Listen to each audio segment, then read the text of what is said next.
Hi guys, welcome to Mac kitchen. நாம் இப்போ பார்க்க போகிறது அடை தோசை. இப்போ வாங்க நம்ம அடை தோசைக்குள்ளே போகலாம். இதை பாருங்கள், அடை தோசைக்கு 2 கிளாஸ் துவரம்பருப்பு எடுத்துக்கணும். பாருங்கள், இந்த சைஸ் அளவுக்கு கிளாஸு. இதில் 2 கிளாஸ் வந்து துவரம்பருப்பு எடுத்துக்கணும்.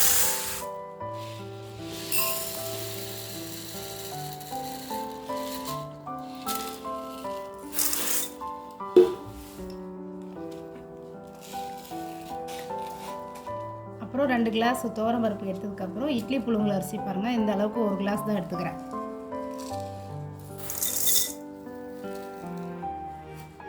அப்புறம் பச்சரிசி நான் வந்து இதில் 3/4 டம்ளர் எடுத்துருக்குறேங்க. பச்சரிசி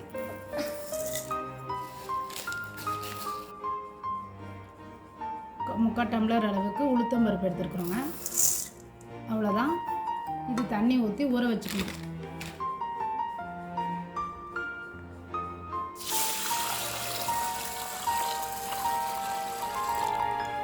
இந்த மாதிரி தண்ணி ஊற்றி ஒரு 3 to 4 hours ஊறினாவே போதுங்க. அதுக்கப்புறம் அலசி நம்ம அதுக்குள்ளே என்னென்ன தேவையானதை நான் உங்களுக்கு காட்டுறேன். அடைக்கு நல்லா ஊறிடுச்சு அரிசி. இப்போ அதை நல்லா ஒரு 4 times கழுவி அலசிக்கலாம். பாருங்கள், இது கழுவியாச்சு. ஒரு 4 வாட்டி கழுவிட்டோம். இப்போ இதை அலசி இந்த பக்கெட்டில் நம்ம அலசி போட்டுக்கலாம்.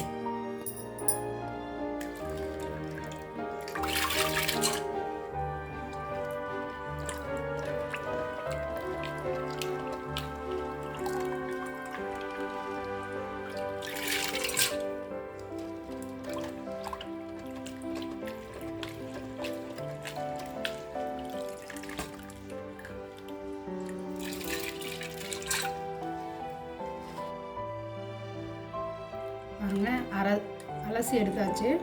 இதுக்குள்ளே வந்து ஒரு பெரிய வெங்காயம்,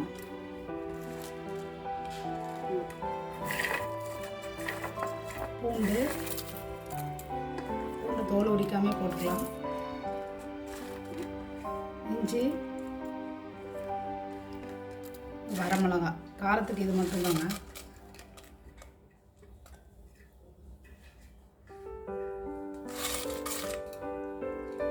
கூடவே உப்பு சேர்த்து நம்ம அரைச்சிக்கலாம்.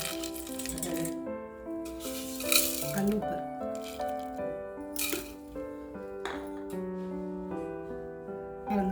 இப்போ கொத்தமல்லியும் போட்டு நம்ம அரைச்சிக்கலாங்க.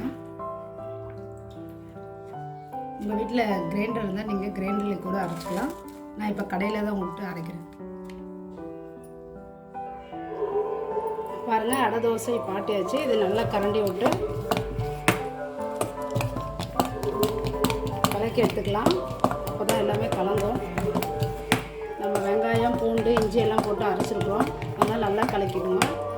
உப்பு பத்தலைன்னா உப்பு போட்டு கலக்கிக்கோங்க. இப்போ இதை தாளிச்சிட்டு நம்ம தோசை விடலாம். எண்ணெய் ஊற்றி நம்ம கருவேப்பிலை போட்டு தாளிச்சிக்கலாம்.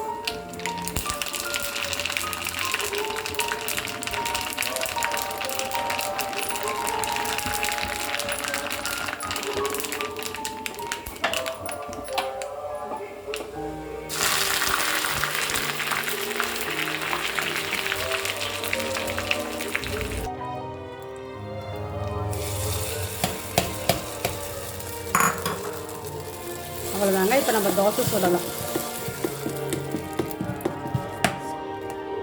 தோசை சுட்டு சாப்பிட்லாம். தோசை தவா காஞ்சிருச்சுங்க. இப்போ தோசை விடலாம்.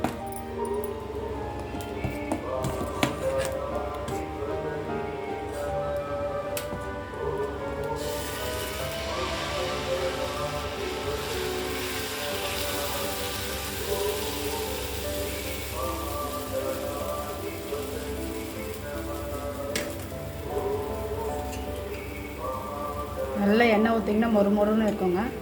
பருப்பு தோசைன்றதுனால இது நல்லா வேகணும்.